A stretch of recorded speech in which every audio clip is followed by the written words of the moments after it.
definisi daripada iman. Percaya dan berkata-kata.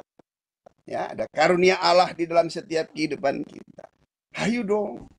Kadang-kadang kalau saya nggak ada pelayanan, saya berdoa, Tuhan, udah lama nih kalau nggak pelayanan kan kita hamba-hamba Tuhan. Waduh, bisa padam, kering. Saya berdoa, Tuhan, terbukalah pintu pelayanan bagi dalam nama Yesus. Haleluya.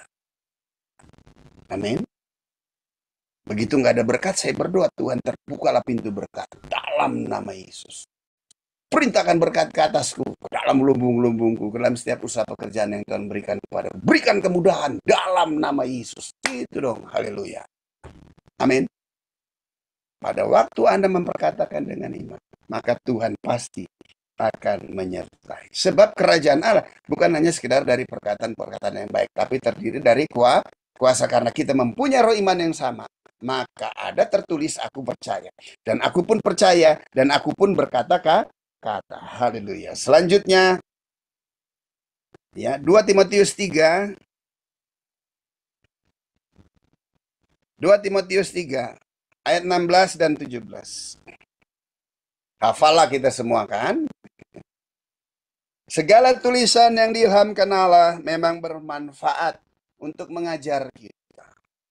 Ya, orang murid harus diajar untuk menyatakan kesalahan kita. Firman Tuhan bukan untuk menyerang orang lain, tapi firman Tuhan untuk mengkoreksi kesalahan kita. Seringkali kesalahan yang kita lakukan secara berulang akhirnya kita yakini itu benar. Nah, untuk bisa menyelidikinya nggak ada lagi lain. Kita perlu kebenaran yang sejati. Dan pada waktu kebenaran itu menyatakan kesalahan kita, maka dia melepaskan kita dari segala yang jahat. Jadi firman Tuhan bukan untuk menyerang orang lain. Firman Tuhan untuk membangun diri kita sendiri. Ya, selanjutnya untuk memperbaiki kelakuan. Nah, ini penting. Ya, mentalitas. Kita perlu banyak berdoa untuk negeri kita Indonesia. Amin. Kelakuan itu darah Yesus. Ya, ya, langkah ironisnya juga jika kita anak-anak Tuhan tuh kelakuan masih nggak berubah. Ya, Indonesia perlu kita semuanya di seluruh aspek. Ya, Tuhan memperbaharui kelakuan kita. Dulu waktu kita berdosa, kelakuan kita lah jati diri kita.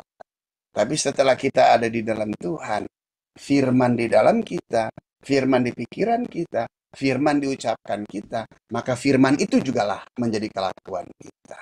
Oleh sebab itu betapa pentingnya jaga lisan kita, jaga perkataan. Jangan pernah bilang, gue sih mulutnya aja, hati saya mah baik. Nggak bisa. Nggak bisa. Nggak bisa. Ya, nggak bisa. Kalau mulut kita nggak baik, hati itu pasti nggak baik. Kenapa? Karena saya kan mantan dari yang tidak baik. Dulu waktu hati ini tempat setan, waduh, pikiran setan semua, perkataan setan, kelakuan setan. Setan aja sampai bilang gila-gilaan nih si Jeki. Itu katanya. Tapi begitu bertobat, menerima Yesus Tuhan secara pribadi, Roh Kudus diberikan, punya hati yang lapar dan haus akan firman Tuhan. Maka lihat, saya renungkan, baca firman terus, karena nggak ada tulisan lain selain daripada Alkitab yang berisi firman Allah, yang diucapkan, yang disampaikan oleh Tuhan. Tulisan yang lain tulisan manusia. Kita kan keturunan, kita nih anak-anak Allah. Bukan anak manusia, sekalipun jabatannya apa, enggak. Kita bukan keturunan Nabi. Kita anak-anak Allah. Berikan tepuk tangan buat Allah. Amin. Baru keturunan Nabi aja udah nyohornya minta ampun. Kita anak-anak Tuhan. Kualitasnya beda, kelakuan beda. Preman bertobat. Amin. Itu asli ketemu Tuhannya. Saya nggak usah ngomong. Teman-teman lah saya lihat tuh. JG kemana sekarang? Udah pelayanan. Jadi apa dia? Jadi pendeta. Waduh, ayam tumbuh gigi gitu katanya. Nggak ada yang percaya. Aduh. Coba. Akhirnya tuh mereka lihat bener bahwa Tuhan yang saya sembah di dalam Yesus adalah Tuhan yang memperbaiki kelakuan.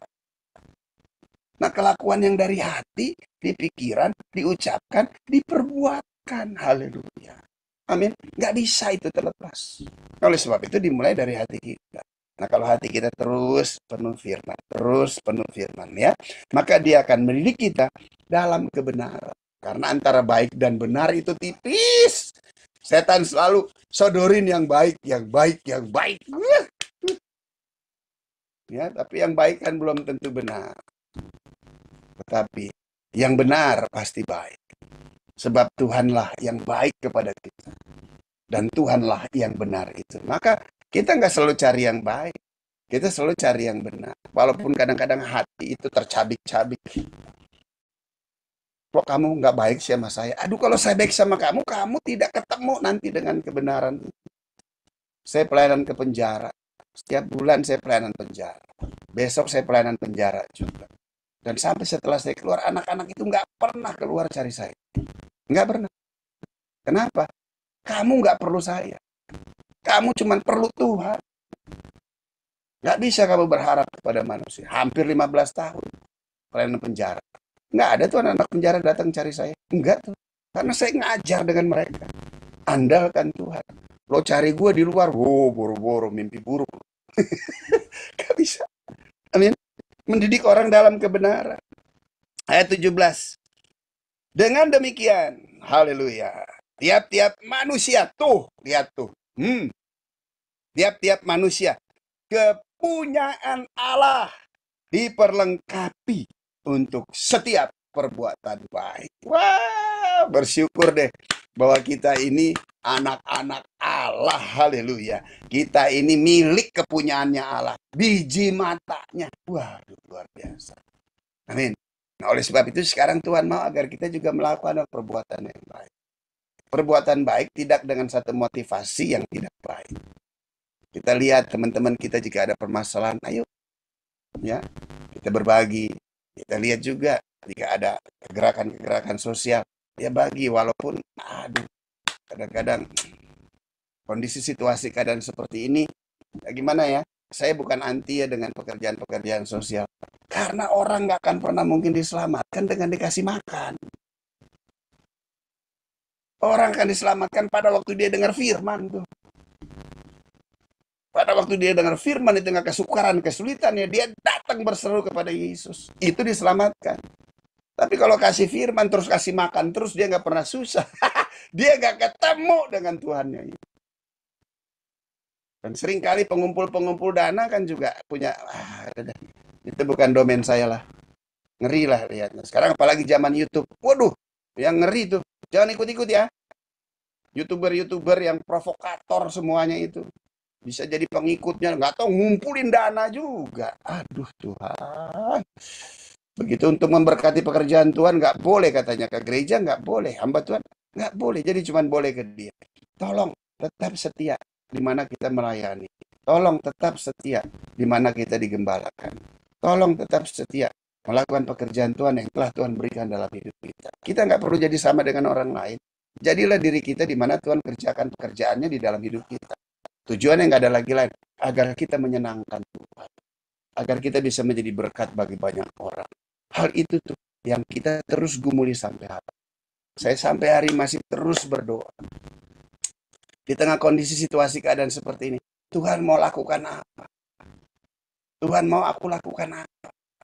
Tuhan mau saya harus kerjain apa? Sampai hari ini.